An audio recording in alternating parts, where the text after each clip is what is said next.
Muy buenas tardes, estudiantes. Les saluda la doctora Gerty Lizama. El día de hoy daremos inicio a la parte de biomoléculas y estaremos abordando el tema de agua y carbohidratos.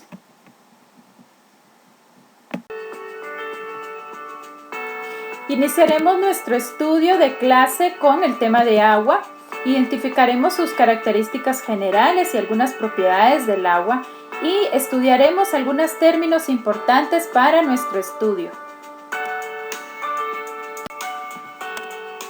Continuaremos nuestro estudio con el tema de carbohidratos, involucrando su definición, sus características, la clasificación general y la correlación de la estructura con la función celular.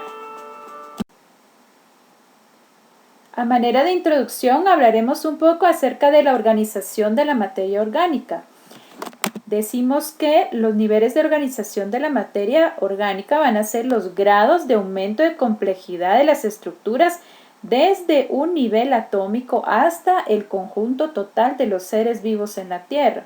Por ejemplo, mencionamos acá en la imagen, ¿verdad? Desde un nivel subatómico, ¿verdad? Vamos progresivamente aumentando la imagen y nos vamos viendo que ese nivel subatómico se van a convertir en átomos, esos átomos en moléculas, esas moléculas en células, esas células van a formar tejidos, esos tejidos forman órganos, esos órganos sistemas, aparatos, sucesivamente hasta formar un organismo entero.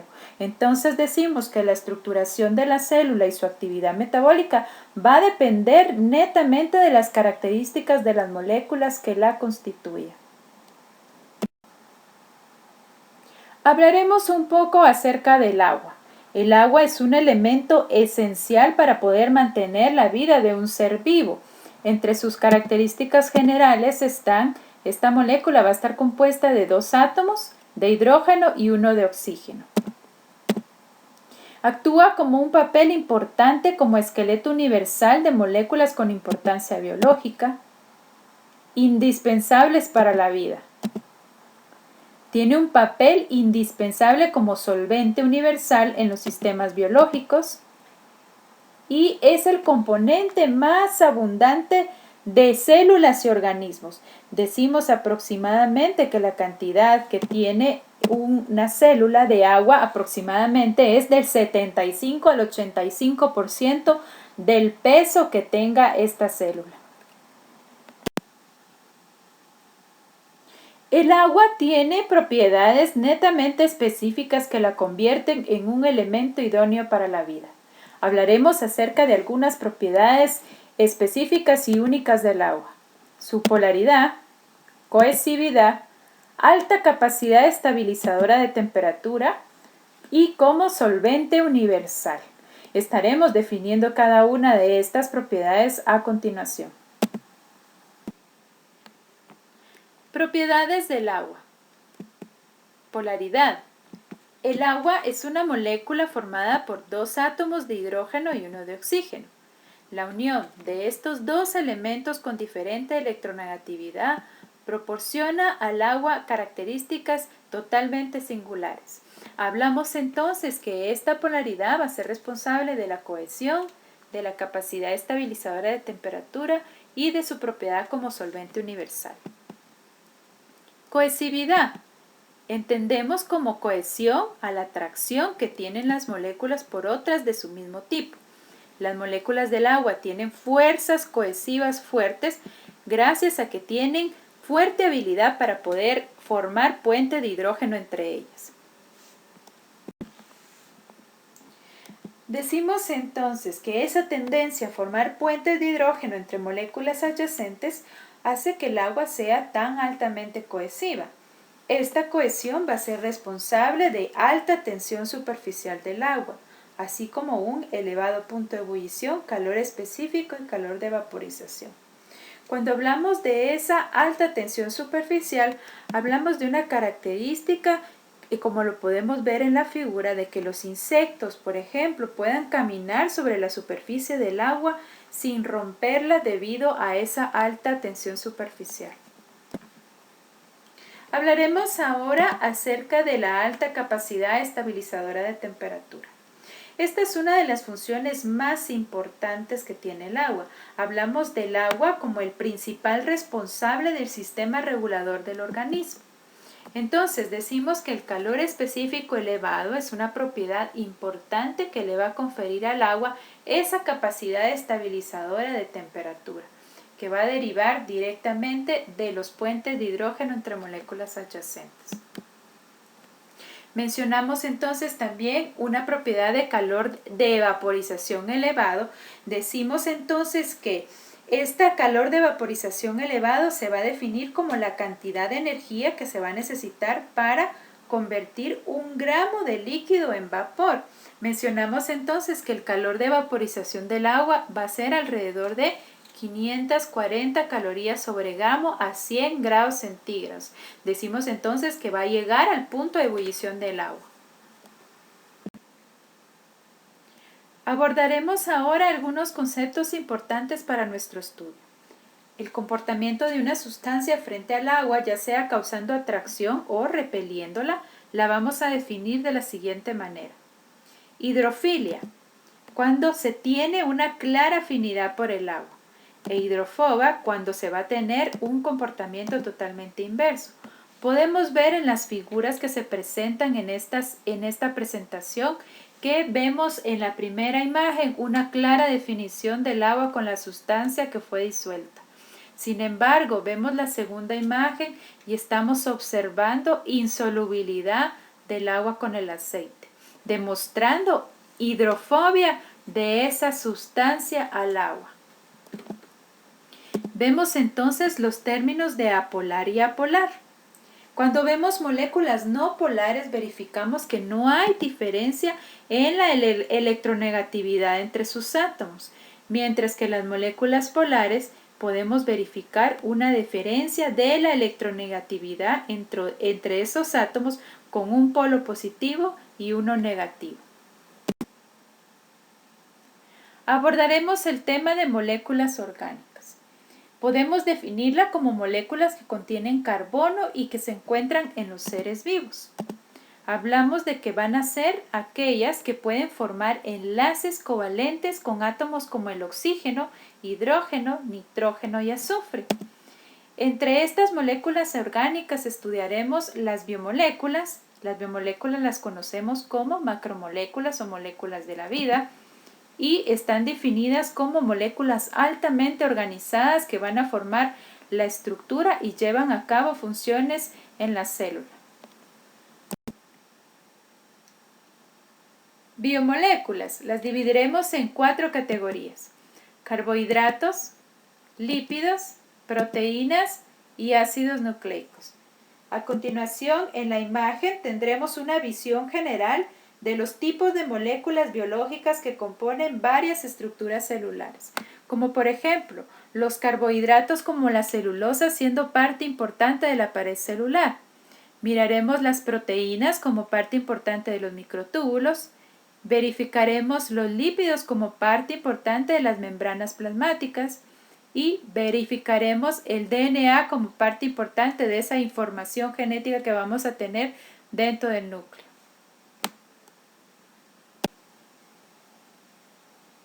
Iniciaremos nuestro estudio de las biomoléculas con los carbohidratos. Hablaremos de comúnmente estas moléculas son llamadas azúcares. Estos pueden variar de tamaño, desde muy pequeños hasta muy grandes, definiendo que cuando el término general para solo una unidad se va a denominar monómero y el término para una larga cadena de monómeros es llamada polímero. Definimos que el monómero viene del griego mono, que significa único, y sacarón, que significa azúcar. Van a ser biomoléculas formadas por carbono, hidrógeno y oxígeno. Su fórmula condensada va a ser CnH2n o N, en la cual vamos a tener una proporción de 1:2:1. Y como función importante de estos carbohidratos va a ser dar energía sencilla de arranque y van a ser también componentes estructurales de la célula. La clasificación de los carbohidratos la vamos a definir de 2 tipos. Uno por el número de carbonos que se presentan y la otra por las unidades de azúcar que los forman. Mencionaremos entonces la clasificación por número de carbonos.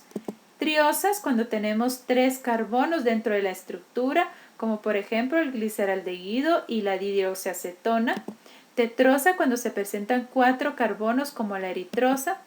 Pentosa cuando tenemos 5 carbonos como la ribosa. Y dentro de las hexosas podemos mencionar la glucosa. La clasificación basada en el número de unidades monoméricas se va a dar de la siguiente forma. Monosacáridos cuando se presenta un monómero. Disacáridos cuando se presentan 2 monómeros como la sacarosa, la maltosa y la lactosa. Oligosacárido cuando tenemos de 3 a 10 monómeros como por ejemplo los oligosacáridos presentes en las membranas celulares. Los polisacáridos cuando tenemos n cantidad de monómeros presentes en la estructura. Mencionamos como parte importante de estos polisacáridos el almidón, el glucógeno, la quitina y la celulosa. Hablamos entonces que los monómeros se van a enlazar mediante oxígenos con enlaces glucosídicos. Los monosacáridos son llamados también azúcares simples. Recordemos que un monosacárido significa una subunidad o un monómero. Por lo tanto, no pueden ser hidrolizados en moléculas más sencillas. Van a poseer un poder reductor, quiere decir que pueden reducir a otra molécula. Su nombre va a derivar del número de carbonos que posee la estructura, como lo mencionamos anteriormente, como por ejemplo, triosas si tiene 3 carbonos, tetrosas 4 carbonos, pentosas 5 carbonos, hexosas 6 carbonos y heptosas 7 carbonos. Estereoisomerismo. Hablamos de un estereoisómero como un isómero que tiene misma forma molecular, misma secuencia de átomos enlazados, mismos enlaces entre sus átomos, pero difieren en la orientación tridimensional de sus átomos en el espacio. Hablamos entonces, los monosacáridos por su estructura pueden presentar diferentes tipos de isomería. Pueden haber diferentes ya sea uno o varios carbonos asimétricos en los monosacáridos simples que van a implicar numerosas posibilidades de esa configuración espacial. Entonces, sabemos que esta es una característica propia de moléculas que poseen carbonos quirales. Decimos que tienen la misma reactividad química, pero sus estructuras van a ser como imagen en espejo. Tipos de isomería en carbohidratos. Reconocemos 3: isomería de función, isomería espacial y isomería óptica. La isomería de función se distingue porque van a tener la misma fórmula molecular pero distintos grupos funcionales. Mencionamos entre los ejemplos las aldosas como isómeros de las cetosas. Como por ejemplo, si nos visualizamos en la imagen de la derecha, podemos ver que cada uno de los átomos de carbono de la cadena principal va a estar unido a un único grupo hidroxilo, a excepción de uno que va a aportar un grupo carbonilo. Si ese grupo carbonilo está ubicado en una posición externa o hacia afuera, vamos a decir que este es un aldehído. Si está ubicado en una posición interna, vamos a decir que esta es una cetosa. Entonces, como por ejemplo, tenemos acá un gliceraldehído como isómero de la dihidroxiacetona. Isomería espacial. La orientación del hidrógeno y el hidroxilo alrededor del penúltimo átomo de carbono va a ser el que determina la pertenencia del azúcar a la serie D o a la L. El carbono entonces asimétrico más alejado del grupo funcional nos va a funcionar como una referencia para poder nombrar la isomería de esta molécula. Decimos entonces que si el alcohol se encuentra hacia la derecha, en la proyección lineal la molécula es D, y si el alcohol se encuentra hacia la izquierda en la proyección lineal, la molécula es L.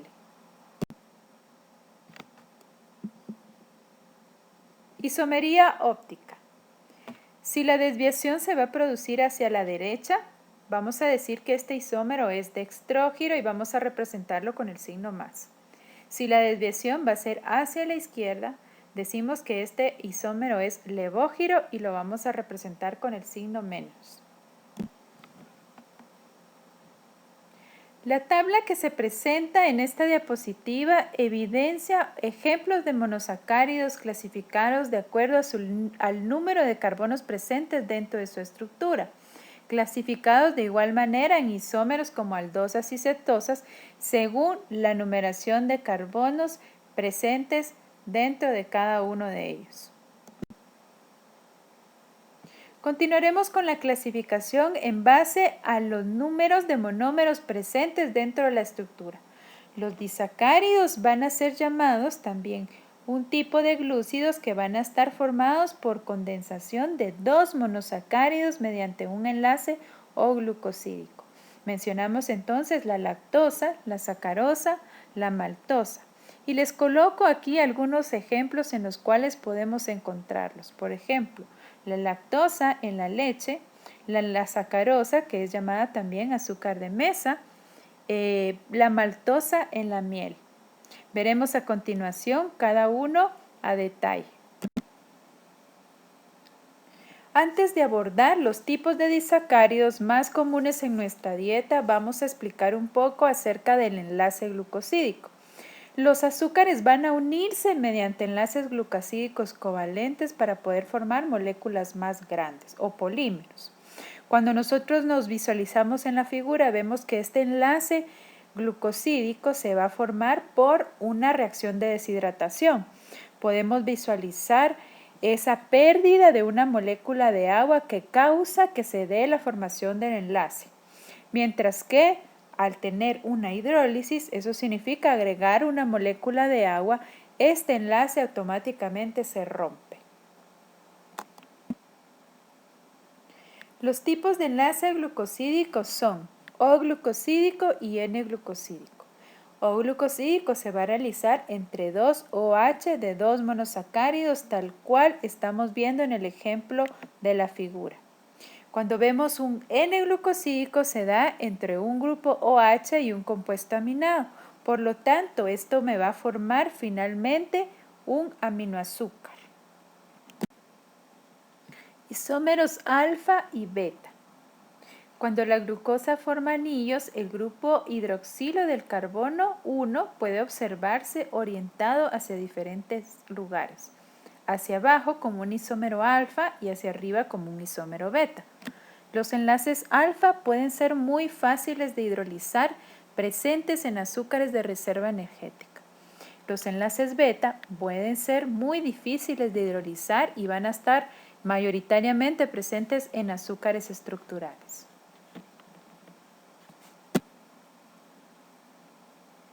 Entre los disacáridos importantes en nuestra dieta vamos a mencionar la sacarosa, llamada también sucrosa o azúcar de mesa.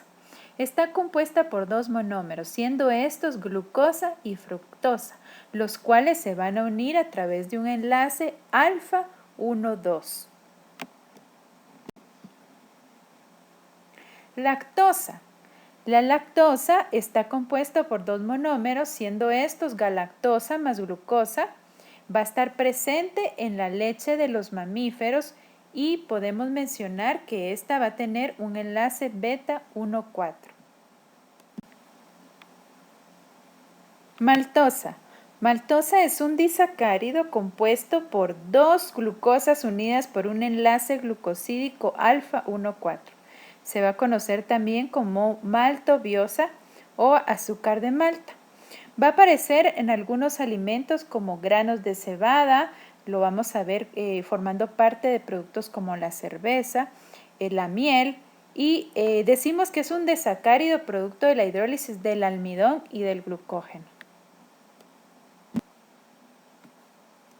Oligosacáridos. Son moléculas constituidas por la unión covalente de pocos monosacáridos o alguna literatura nos refiere cadenas cortas de 3 a 10 residuos hasta 14 monosacáridos unidos mediante enlaces glucosídicos. Vamos a decir que pueden ser lineales o ramificados y frecuentemente estas cadenas se van a estar unidas a lípidos y proteínas, denominándose entonces si están unidas a lípidos, glucolípidos, y si están unidas a proteínas, glucoproteínas. Dentro de las funciones importantes que estos puedan ejercer, los encontramos siendo parte importante de la membrana celular, sirviendo como moléculas de señalización unidas a lípidos y proteínas.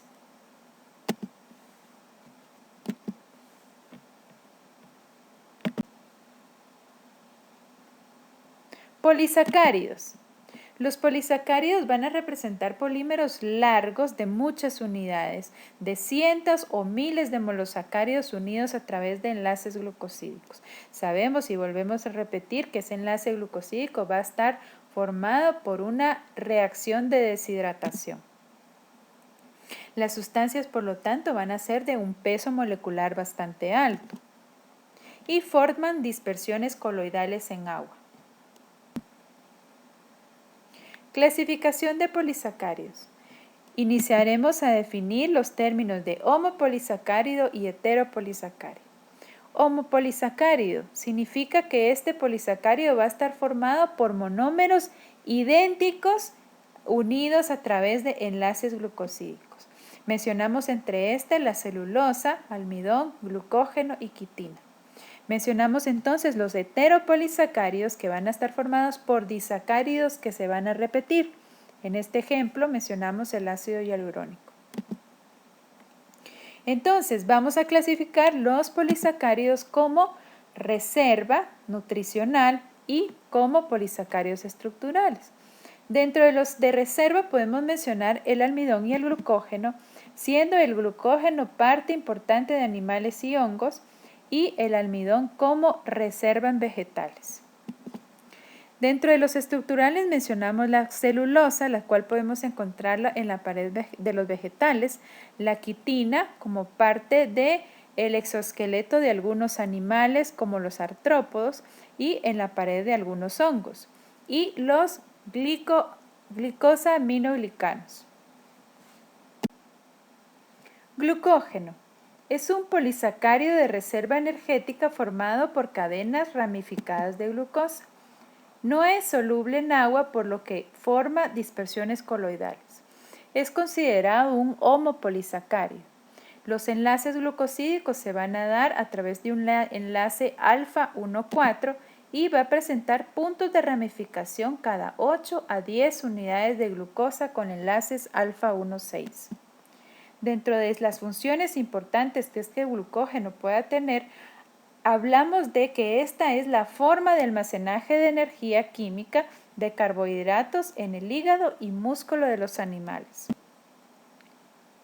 Visualizaremos la estructura del glucógeno, en la cual quiero que aprecien el recuadro azul, en la cual podemos visualizar las uniones alfa 1,6 de esta estructura ramificada. Mencionamos que este es un polisacárido de reserva energética, se va a almacenar en el hígado y se refiere aproximadamente un 10% de la masa hepática. En los músculos se refiere 1% de la masa muscular, y también nos refiere que podemos encontrar unas pequeñas cantidades de glucógeno en ciertas células gliales del cerebro. Almidón.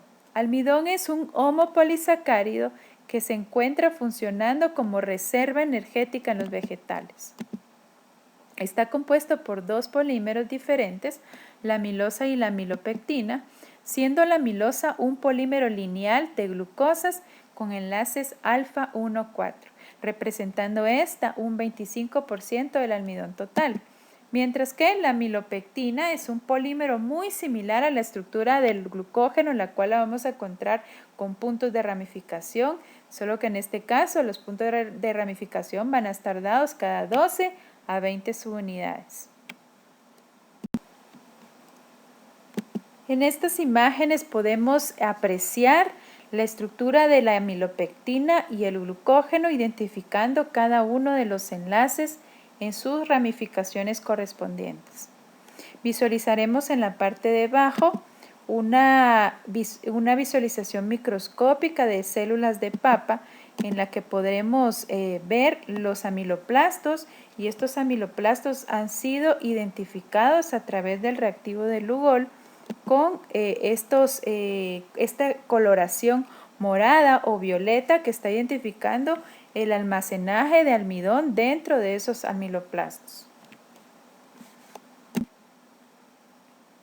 Polisacáridos estructurales. Dentro de los polisacáridos estructurales vamos a mencionar la celulosa, la quitina y los glucosaminoglicanos. La celulosa forma parte importante de la pared celular de los vegetales. A manera de ejemplo les coloqué unas fibras de algodón que representan la forma natural más pura de la celulosa, ya que contienen el 90% de este carbohidrato. La quitina es parte importante de la caparazón de algunos animales como los artrópodos y los crustáceos. Veamos entonces aquí también forma parte de algunos hongos y los vamos a mencionar como o definir como homopolisacáridos a la celulosa, la quitina y como heteropolisacáridos a los glucosaminoglucanos.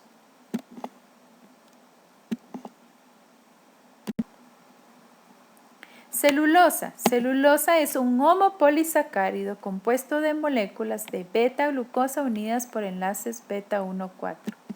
Mencionamos que esta biomolécula es la biomolécula orgánica más abundante de la estructura de las paredes de las células vegetales. Mencionamos que el tipo de enlace es bastante característico, ya que este tipo de enlace va a hacer que la molécula de glucosa esté girada 180 grados respecto a la anterior, por lo cual la estructura es lineal, pero va a ser retorcido. Si nos dirigimos hacia las imágenes que tenemos hacia la derecha, podemos ver cómo esos puentes de hidrógeno va a formar cadenas, pero va a dar resistencia, dando una característica como que estuviera doblada. La quitina es un homopolisacárido que forma parte de pared celular de los hongos y del exoesqueleto de los artrópodos, incluyéndose en ellos algunos crustáceos, insectos, arañas, y veremos entonces que este es no ramificado y va a estar formada por N-acetilglucosamina. Finalmente daremos explicación de lo que son los glucosaminoglucanos. Son heteropolisacáridos que van a estar formados de ácido hialurónico que se unen a un componente proteico originando los proteoglicanos. Forman parte importante de la matriz extracelular que rodea las células dándole una característica de hidratación. Poseen alta viscosidad y elasticidad y están presentes fundamentalmente en los tejidos conectivo, epitelar y óseo, así como en el medio intercelular.